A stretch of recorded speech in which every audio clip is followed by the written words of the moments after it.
This is my 2014 KTM 250 XCFW. I actually have a review of it up on my channel. And this is my girlfriend's son's 2006 Honda CRF 250X. I also have a review of it on the channel. A lot of people message me on both bikes and ask me if the bike would be a good bike to start out with as a larger bike, and also actually ask me if one, specifically, if the CRF is better than the KTM 250 XCF and vice versa. So I thought I'd do a direct comparison with both bikes side by side. It's not the most ideal comparison, obviously, because this is a 2014, it's much newer. This is a 2006. But the CRF, actually, Honda made it from about 04, 05 to like 15 or 16 with no model changes whatsoever, because that's kind of what the Japanese are known for. Even with like Toyota, you know, they make this something that works and make it for a really long time, and it makes it super reliable. Whereas KTM does a little bit different, kind of like BMW, where they're always putting in new technology, which means you get the newest, but it's not always as reliable. So there are trade-offs there. So I thought I would go to a direct review and compare and talk about these bikes. So we'll start out with the KTM. So the KTM, like I said, this is my 2014 KTM 250 XCF-W. The W means it gets the wide ratio transmission. So it is a 6-speed. It has a lower first gear than an XC, and each gear has more spacing. So the gears are really long.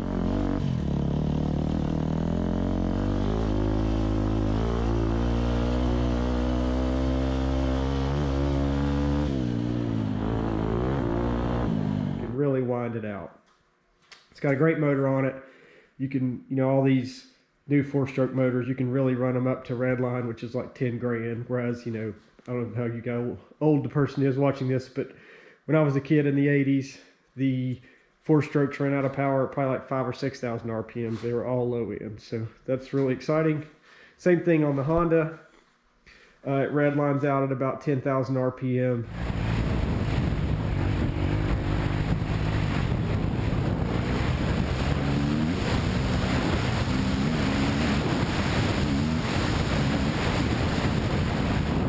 And it's a different motor. We'll talk a little bit about that in a second, than the regular 250.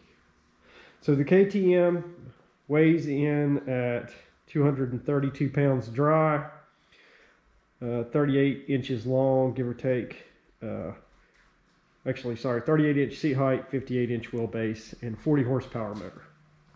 Whereas the CRF comes in at 225 pounds, so it's about 8 pounds lighter. Similar wheelbase, 58-inch wheelbase, 30 horsepower, 37-inch seat height, so slightly lower seat height. You can really feel, the KTM does not feel heavy, but this Honda definitely feels lighter when you're riding it. Now, I had a KTM 200 XC I also have a review on, and that thing felt like a mountain bike with a motor. It was incredibly light, flickable and playful, and it was amazing on really technical single track.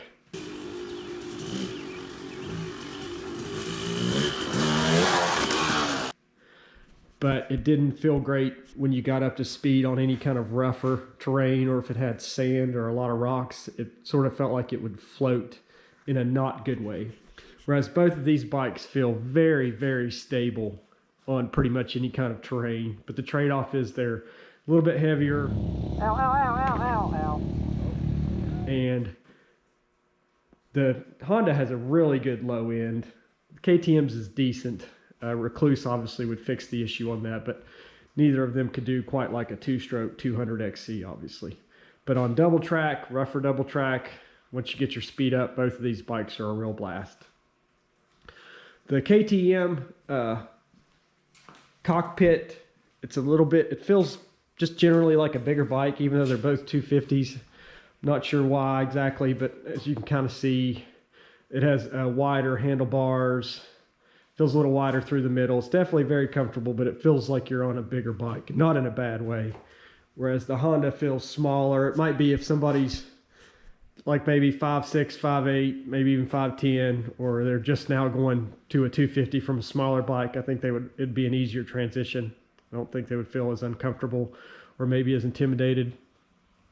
Not that the KTM is difficult to ride at all, but just, you know, a lot of it comes down to confidence. Both have 18-inch wheels.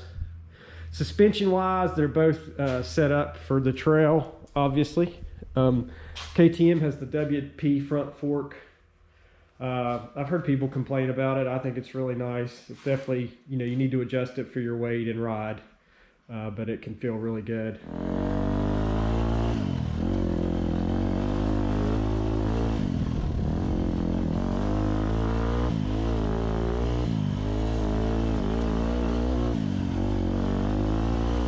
The Honda has the Showa inverted fork, which is also really well known. And the suspension on this Honda, it really is incredible. If you go from like a race bike, like I had a KX250F for a little while, and I would ride it back to back with this bike, and you could really tell where the MX bikes obviously are set up to jump and are super firm on the trail, almost punishing.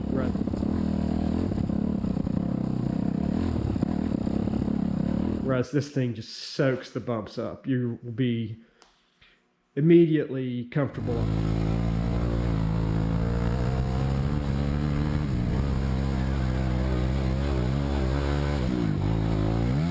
It's amazing how quickly you feel confident if you've ridden a motorcycle at all before. We had a girlfriend's brother, that for some reason bought an RM250 as his first ever motorcycle. Rode it about 3 times. The first time he rode it, we watched him crash once, almost crashed 2 or 3 other times. Just absolute nightmare. Then he got on this bike and just immediately was like 25% faster, didn't have a single wreck. So cannot talk about enough. You know, I know if you're a good rider, I'm sure you can ride on anything, but why do the work? If you were going to ride trails, buy a bike made for the trails. And it's just incredible how easy the CRF is to ride and how fun it is to ride. That's the other thing. I rode motorcycles as a kid, but I got into ATV riding about 8 or 10 years ago.